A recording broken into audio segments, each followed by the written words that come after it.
2001ஆம் ஆண்டு மறைந்த செல்வி ஜெயலலிதா அவர்கள் ஆட்சி பொறுப்பில் இருந்தபோது 50% பேருந்துகளை தனியார் மயப்படுத்துவது என்று அரசாணை போடப்பட்டு அன்றைக்கு இருந்த 16 பேருந்துகளில் 9700 பேருந்துகளை தனியாருக்கு அரசாணை போடப்பட்டது. அன்றைக்கு 2002ஆம் ஆண்டு டிசம்பர் 17ஆம் தேதிக்குள் இது குறித்து ஆட்சேபனை இருந்தால் கொடுக்கலாம், இல்லை என்று சொன்னால் அனைத்து மாவட்டங்களிலும் இதற்கான ஒப்பந்த அடிப்படையில் தனியார் மயப்படுத்துவதற்கான ஏற்பாடு செய்திருந்தார். கிட்டத்தட்ட போக்குவரத்து கழகத்துடைய வரலாற்றில் இல்லாத முறையில் 50% பேருந்துகளை தனியார் மயப்படுத்துவது என்று கொள்கை அடிப்படையில் ஒரு அரசாணை போடப்பட்டு பகிரங்கமாக பத்திரிகைகளில் வெளிவந்து அன்றைக்கு விவாத பொருளை 1,25,000 தொழிலாளிகளில் யாரை வெளியேற்றுவது, யார் வெளியேறுவது என்று தொழிலாளி மத்தியில் ஒரு பெரிய அளவுக்கு விவாதம் என்பது நடைபெற்றுக் கொண்டிருந்தது. நாம் இப்ப இருக்கக்கூடிய தொழிலாளிகளுக்கு இதெல்லாம் சொல்ல வேண்டிய அவசிய தேவை கட்டாயம் நமக்கு இருக்கு. அதற்கு எதிராக ஒரு பக்கம் அனைத்து தொழிற்சங்க அமைப்புகளும் சிஐடி பிரம்மாண்டமான முறையில் அன்றைக்கு ஒரு 4 கட்ட போராட்டங்களை அறிவித்தது.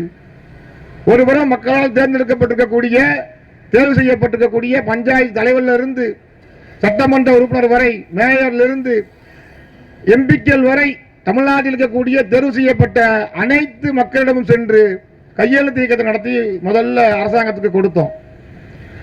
அடுத்து தமிழ்நாடு முழுவதும் நடைபயணமாக நடந்து சென்று பல்லாயிரக்கணக்கான கிலோமீட்டர்கள் நடந்து சென்று தமிழ்நாடு முழுவதும் கிராமப்புற மக்களை சந்தித்து இந்த பொதுத்துறை போக்குவரத்து என்பது தனியார் மயப்படுத்தப்பட்டால் மக்களுக்கான உரிமைகள் என்பது எவ்வாறு பாதிக்கப்படும் என்பது குறித்து பிரச்சாரம் மூலமாக கொண்டு செல்லப்பட்டது.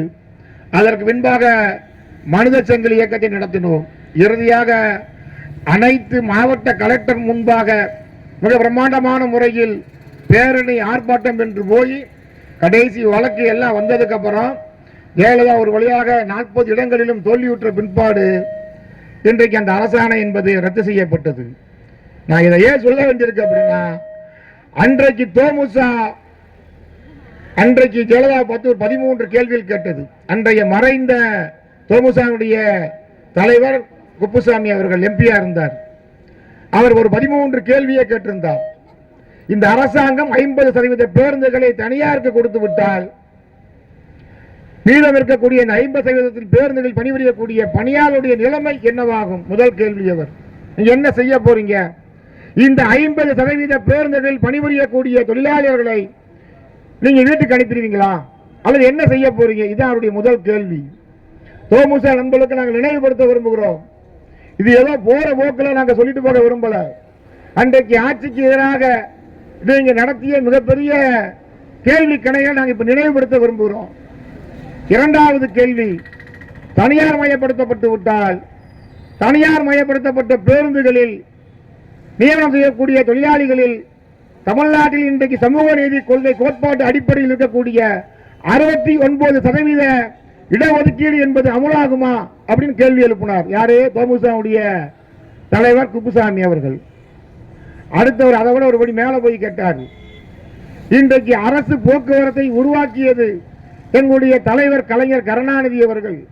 1943 இந்தியாவில் தேசியமய கொள்கை அறிவிக்கப்பட்ட பிற்பாடு 1973 வரை தமிழ்நாட்டில் இந்தியாவில் பெரிய அளவுக்கு தேசியமய கொள்கை இல்லாத போதும் கூட 73 கலைஞர் அவர்கள் ஆட்சிக்கு வந்த போது 21 போக்குவரத்து கழகங்களை இணைத்து உருவாக்கி 1,25,000 தொழிலாளிகளை கொண்ட அடிப்படையில் 16 பேருந்துகளை கொண்டு இயக்கக்கூடிய அடிப்படையில் அரசு போக்குவரத்து கழகங்களை உருவாக்கிய பெருமை கலைஞரை சாரும் என்று இன்றைக்கு வரைக்கும் தோமுசா மக்கள் பெருமை பேசிக் கொள்கிறார்கள்.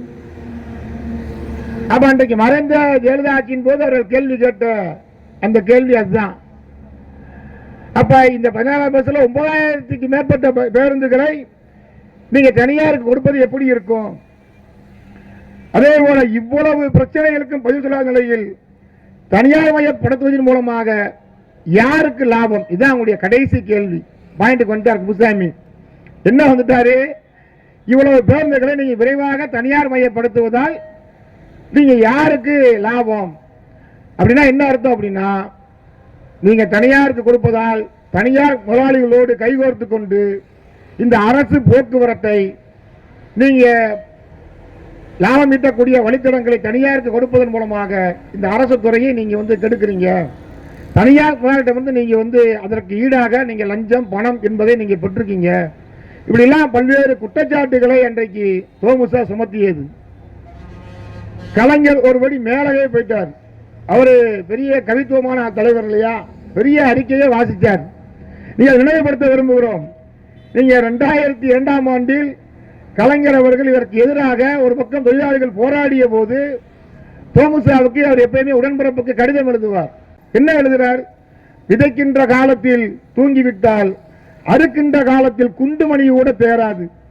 எனவே நமது உரிமைகளை வலியுறுத்த வேண்டிய நேரத்தில் வலியுறுத்தாமல், போராடாமல், தூங்கி விடாமல் வெந்தரை தின்று விதி வந்தால் சாகும் நிலைக்கு தள்ளப்பட்டு விடுவோம். போராடாமல் எதையும் நாம் பெற்றுவிட முடியாது. கேரளா காதினராக இருக்கும் தமிழக அரசை வலிமை மிக்க போராட்டத்திலேயே நாம் அசைத்திட இயலும். பறிக்கப்பட்ட உரிமைகளை சலுகைகளை பெற்றிட நியாயமான முறையில் நாம் சங்க பேதமின்றி தொழிலாளர் அனைவரும் ஓரணியில் திரண்டிடுவோம். உடன்பிறப்பை கிளர்ந்து வா. இதுதான் அவருடைய அறிக்கை சாராம்சம். இன்றைக்கும் ஆதாரத்தோடு எங்களுடைய கைகளில் இருக்கு. 2002ஆம் ஆண்டில் அன்றைக்கு உழைப்பாளி புத்தகத்தில் கலைஞருடைய அறிக்கையை பிரசுரம் செய்து இன்றைக்கும் நாங்கள் ஆவணமாக பாதுகாத்து வருகிறோம். உங்க ஆவணத்தை நாங்க பாதுகாக்க வேண்டியிருக்கு. ஏன்னா உங்களுடைய ஸ்லோகம் இருக்கு இல்லையா, திமுகவுடைய ஸ்லோகம் என்ன சொல்லுது? சொன்னதை செய்வோம், செய்வதை சொல்வோம். இப்ப சொல்லுங்க, நீங்க என்ன சொல்லிருக்கீங்க, என்ன செஞ்சிருக்கீங்க? இதுதான் இன்றைக்கு கேள்வி.